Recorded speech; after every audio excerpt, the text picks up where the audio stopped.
各位朋友大家好，今日想同大家介紹一個雞翼食譜，呢個就係港式燒雞翼啦。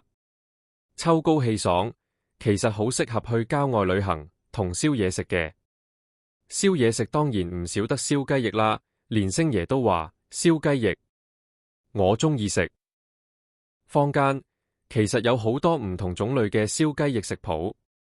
但我始終最回味都係呢一個港式燒雞翼食譜，因為細個嗰陣時，同同學或者朋友去郊外旅行燒嘢食時，都係用呢一個食譜醃雞翼。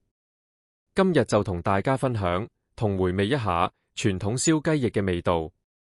今次呢一個食譜，除咗可以用氣炸鍋嚟烹調，佢仲係絕對適合用炭火嚟燒烤嘅，而氣炸出嚟嘅效果超香入味，大家有時間不妨試一試。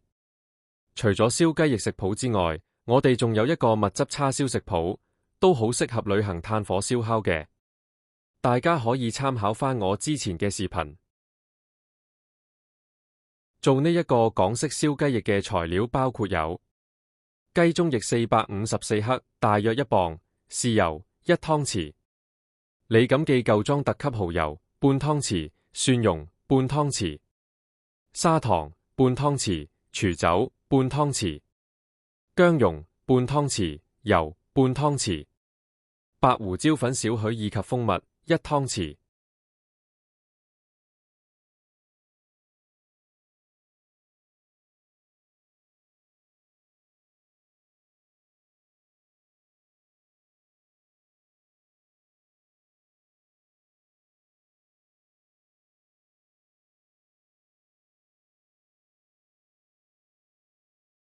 我哋首先用2.5公升水，再加半茶匙鹽，做成1碗淡鹽水，然後將雞中翼放入去解凍。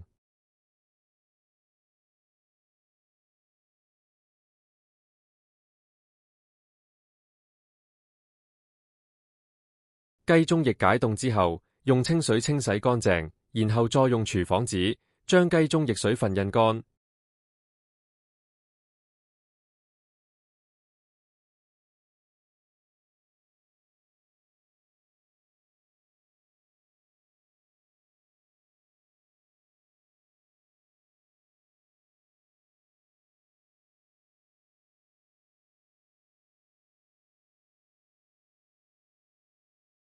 準備一個密實袋，然後將半湯匙蒜蓉、半湯匙薑蓉、1湯匙豉油、半湯匙李錦記舊裝特級蠔油、半湯匙廚酒、半湯匙砂糖、半湯匙油以及少許白胡椒粉。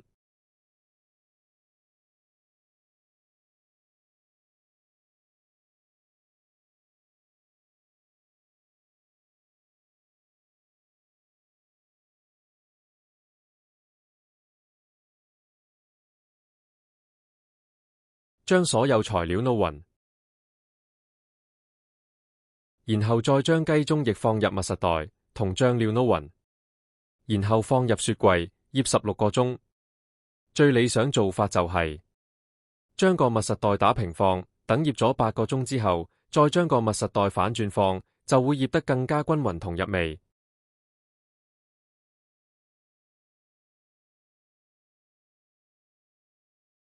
預熱氣炸鍋華氏355度。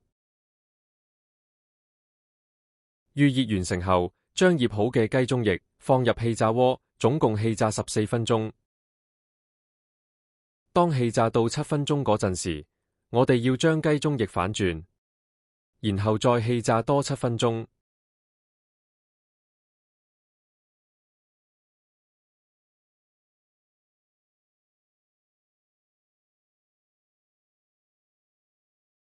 個雞中翼已經氣炸咗14分鐘，我哋用食物溫度計去檢測下食物嘅溫度，溫度已達到食用安全標準。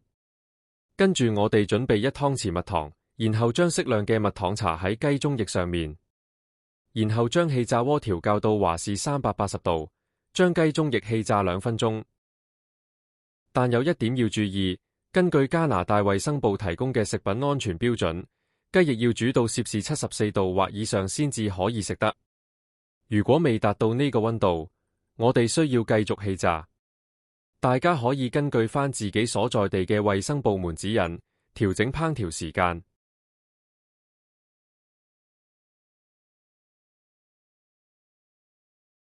2分鐘之後，一個超香入味、簡單易整嘅港式燒雞翼就完成咗啦。有時間大家都不妨試一試。